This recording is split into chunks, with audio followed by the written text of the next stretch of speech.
Welcome to Within the Frame, where we bring the most pressing issues across the globe into focus. I'm Kim Mok-yeon. South Korea is just hours away from its fourth launch of the homegrown Nuri rocket, scheduled for around 1 a.m. Thursday morning. Final preparations are in motion for what will be the nation's earliest ever launch window, taking place in the pre-dawn hours. Onboard, a next-generation mid-sized satellite and 12 miniature cube satellites, all riding on a rocket that's come to symbolize Korea's growing space ambitions. But this mission isn't just about the payload.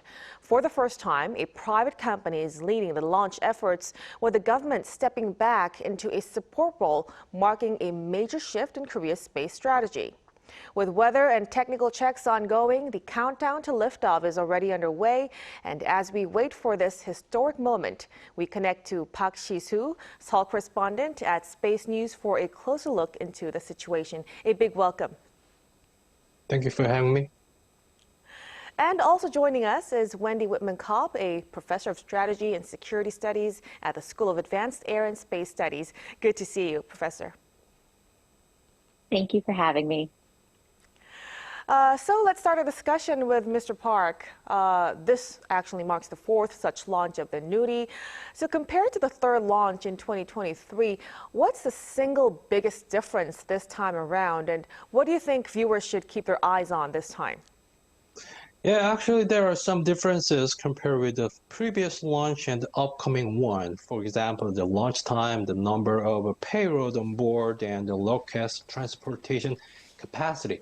I think the single biggest difference we need to pay attention to is the organization that produced this rocket.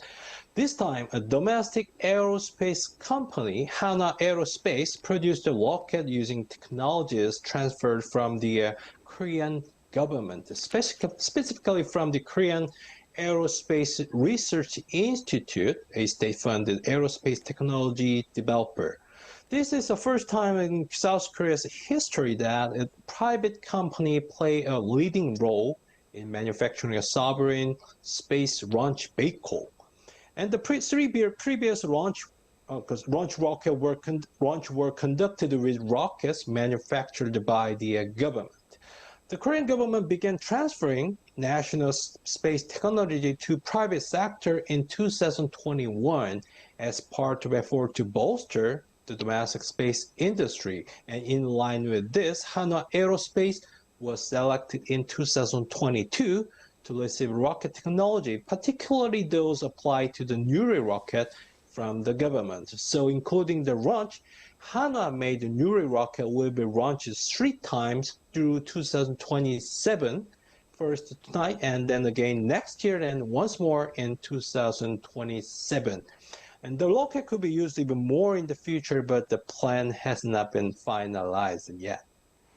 Right. Mr. Park, thank you for the explanation. It really helps us at the stage for tonight's launch. So building on that, Professor Cobb, this will be the first time Nuri launches at dawn, and that actually has to do with the main payload, we believe, the next generation mid-sized satellite, CAS 503. Can you walk us through what this satellite actually is and what role is it expected to play? So this will be the main payload on board the Nuri launch this evening, but there are several others. But as far as this one goes, on this individual satellite, there are 3 main payloads. 2 of them will be studying space science and space weather. One will be looking at auroras of the type that we've had quite recently. The other will be studying cosmic magnetic fields. A third will be looking and studying techniques for developing human organs and tissues that may be very important in the years to come as we look at advanced medical technologies.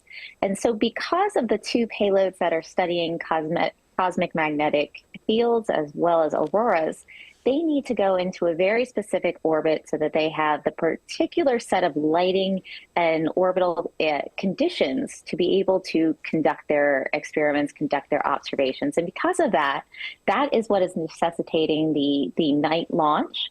Having seen several night launches myself, they are spectacular. So I am sure that you all will not be missing out, will will certainly enjoy that. But this satellite was developed also with homegrown Korean technology and at Korean universities and other technology centers. So this also enhances that element of domestic production and domestic technology transfer and technology expertise that really has become a focus for South Korea in building up their space capabilities. Right. So the timing of this, it's really meant for this main satellite to reach a specific orbit. That's going to be a very important moment that we're going to look forward to. Now, in addition to this main satellite, 12 cube-size microsatellites are also going up. So, Mr. Park, what are their key missions, and in what order do you think they will be deployed? Yes, 12 small satellites are also on board the rocket as secondary payload, each built by a different organization for distinct missions. So we have a time limit, so I can explain all of them. But one of the notable satellites is BEE-1000, manufactured by Space Rintel. This company is developing technologies aimed at enabling new drug discovery in microgravity condition in Earth's orbit. And this satellite, BEE-1000, is dedicated to this effort. Once in orbit, this satellite will demonstrate proton crystal growth in space, which is considered an initial step toward the company's broader goal of space-based biomedical research and pharmaceutical manufacturing. Another secondary payload to watch is Cosmic, which is a 5.1 kilogram satellite, small satellite developed by the Ujurotek. Cosmic, its main objective is to demonstrate a post-mission disposal maneuver. Post-mission disposal maneuver is a procedure in which a satellite moves to a safe location after completing its mission. This typically involve lowering its orbit so it can re-enter the Earth's atmosphere and burn up. Such end-of-life maneuver have increasingly become a standard practice to reduce orbital congestion and space debris. So as for deployment order, the primary payload, CAS 503, will be released first about 807 seconds after liftoff at an altitude of 600 kilometers, and then the 12 smaller satellites will be deployed, 2 in each deployment. And the final payload deployment is scheduled 927 seconds after liftoff. Right, so 12 cube satellites, that's a serious payload configuration, and we will definitely be looking forward to that. But as we've been discussing, the most notable thing for today's launch is that it's the first to be actually led by a private company with government support. Professor Whitman-Cobb, how significant is this public-private transition in this area? This is quite significant and something to be expected. Even in the 1960s, 1970s, 1980s here in the United States, much of our rocket technology started off as government developed and was later handed off to private companies to operate. And so this is expected. Private companies give you a lot of advantages in terms of efficiency, innovation, reduced cost, things of that nature. And so the role the government is playing here is in terms of investing in that technology development and therefore thereby transferring it to the private sector. And so that also helps increase knowledge within the private sector itself that allows even further economic development. And this has been really key here in the United States. As we've seen the burgeoning commercial space industry, they've really led the way in finding new techniques, new ways of utilizing old technology that has really increased our space capabilities. And so I think this is a very important step for South Korea as they develop more of that homegrown technology itself. And so I think this is expected. This is a good development. It's going to be, there might be some bumps in the road. Anytime you're doing something new like this and transferring technology, it's going to take time. We've seen a long wait in between Nuri's third launch and now this fourth one. And that's because really both sides want to take that time to make sure that all of the wrinkles have been smoothed out, that everybody is on the same page in terms of operations. And I think cooperation of that sort should be expected from here forward. Even when a private company launches a rocket here in the United States, there's still major government involvement, especially if that company is launching a rocket on behalf of NASA, let's say. So this is a very big step forward, a very productive one, and one that it shows a lot of promise for not just what South Korea can do in space, but what the private industry in South Korea can do in space. Right, definitely a very big shift, regardless of the results of today's launch. Now, as we wait for this launch coming in just a couple of hours, Mr. Park, what defines success for this fourth Nuri mission? Yes, regarding the definition of a successful launch, I personally dislike the term partially successful. A mission either succeed or fail. There's the gray area in between, I believe. So for me, mission success means that every objective is completed flawlessly. And by the start, the upcoming launch carries significant weight because it's the rocket's first flight. The first flight in 2021 ended in failure, while the second and third mission were fully successful. So if the first launch were to fail, it would deal a major blow to the reliability and credibility the rocket has built over the past 4 years. So in that sense, the mission simply has to succeed, I believe, and I believe it will be successful. And what I'm going to watch most closely is everything from liftoff to payload deployment, because every part of this mission is critical. Even a small mistake could have serious consequences. So this mission has to be successful, and everything needs to be done flawlessly. Definitely, we will be looking forward to that. So far, we heard here that the weather conditions are good, preparations are okay. But Professor Whitman-Cobb, what kind of last-minute variables could still impact the launch? There is still a lot that could happen. So just to take an example, just about 2 weeks ago now, here in the United States, Blue Origin launched its second New Glenn rocket, and it experienced several different delays throughout the process. The first launch attempt, they had weather issues, they had ground systems issues, and then they even had a cruise ship enter a keep-out zone around the Kennedy Space Center, all of which necessitated delaying the launch. The next time they tried to launch, they also had to put it off by another day because of space weather, because of the solar flares that had been coming from the sun. There was a concern that could interfere with the launch itself, the electronics, the launch systems, and so they delayed it yet another day. And so that just goes to show you there's a lot that can happen both here on Earth, on the rocket itself, as well as even in space that can necessitate delays. And all of that is being cautious, and that caution is good. As your other guest was just saying, it is really important for this mission to succeed. And so if we see a delay, that should not be disappointing. It should actually be reassuring, because officials are making sure that everything is good to go before that rocket even attempts to get off the ground. Right. We should always prepare for the best.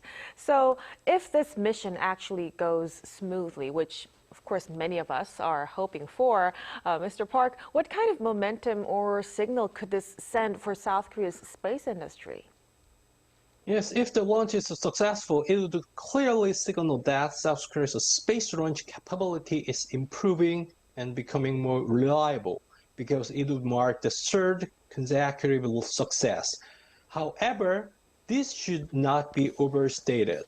A successful launch alone has a limited implication for the broader Korean space industry. Frankly speaking, the Nuri rocket still lag behind the world, the leading launch vehicle in terms of economic competitiveness. Simply put, it's too expensive. Its per kilogram launch cost is estimated about $24,000, while SpaceX Falcon 9 rocket, which is widely considered the most cost-competitive rocket in the world, is around 6,000 per kilogram. It's around that. So it's a huge gap between the two prices. So there are several other global local companies that are working to bring their cost down to the SpaceX level. So success flight could certainly be celebrated, but South Korea still has a long way to go. To make the launch sector and space industry more competitive and stronger, Korea needs to develop a more capable and more economically viable rocket, building on the experiences and lesson and technology gained from this Nuri program. Definitely. Let's hope this would be a great opportunity for that. But beyond testing technology, some view this launch as a real test of South Korea's space security capability. Professor Whitman-Kopp, in your view, what kind of impact could this launch have in terms of space defense? In the short term, not very much, but in the long term, this is really significant for South Korea's own capabilities. Nobody, especially when it comes to defense and security, wants to rely on somebody else in case that they need something. And so to be able to have that homegrown, domestically produced, domestically operated type of launch capability that really creates independent capabilities that make South Korea more capable and help to ensure those types of space defense capabilities and wider security capabilities makes that more secure. And so that is a good thing in the long term. Like Mr. Park said, there is a long ways to go in terms of making this more routine, more economical. There has been a very long lag between the third and the fourth launch. And so if you want to have those robust space defense and space security capabilities, you really need to be able to launch more quickly as well. So there's a long way to go. So in the short term, this isn't really going to impact very much of that. But in the long term, this really makes a statement about what South Korea's intentions are and to ensure that type of security so that you're not dependent on anybody else. Certainly having allies and partners is a good thing, and there's no indications that any of those types of situations would change in the long term. But that's always really nice to have, to be secure in what you have and know that you can take care of yourself regardless of what the situation may be in the years ahead. Right. So it could actually be a stepping stone towards, to opening more gateways for opportunities in terms of space defense as well. Now, lastly, before we conclude, looking forward, Mr. Park, what are the biggest challenges Korea still actually need to tackle to join the ranks of global space powers as well? Yeah, so overall health of South Korea's space industry remained weak, frankly, and significant work is needed to make it stronger. In this regard, the biggest challenge in my view is the lack of demand for Korean-made space system, rocket and satellite alike. Domestic demand is far too small to sustain the industry, while the global space market has become increasingly fragmented in the wake of the Russian-Ukraine war. The ongoing war has underscored the importance of maintaining autonomous space capability for national security. As a result, government customers, the biggest buyer, have revised their procurement strategy to favor domestically produced systems and reduce dependence on foreign suppliers. The United States, the largest space market in the world, is prioritizing its own national industry. Europe is doing the same. And countries that remain open to imported systems tend to prefer US and European products because they want advanced, proven technology and systems that can support their security needs. As a result, South Korea faces a fundamental hurdle: insufficient demand for Korean space systems both at home and abroad. Actually, the Korean Space Agency, KASA, is fully aware of this challenge and exploring potential solution, but addressing this problem would not be easy as the space sector is becoming increasingly intertwined with national security and geopolitics. Right, that really captures the current situation and what lies ahead. So even though Korea may still be climbing, the direction seems to be clear, and every launch like today's in the coming hours would move the bar higher. So we will be staying tuned, and we will be cheering for a smooth flight tonight. Thank you so much for your insights, Mr. Park. Thank you very much. And of course, Professor Whitman-Kopp, we really appreciate it. Thank you. And that'll be all from us on Within the Frame. Be sure to tune in again next time as we continue to explore the stories that matter. Till then, stay informed and engaged.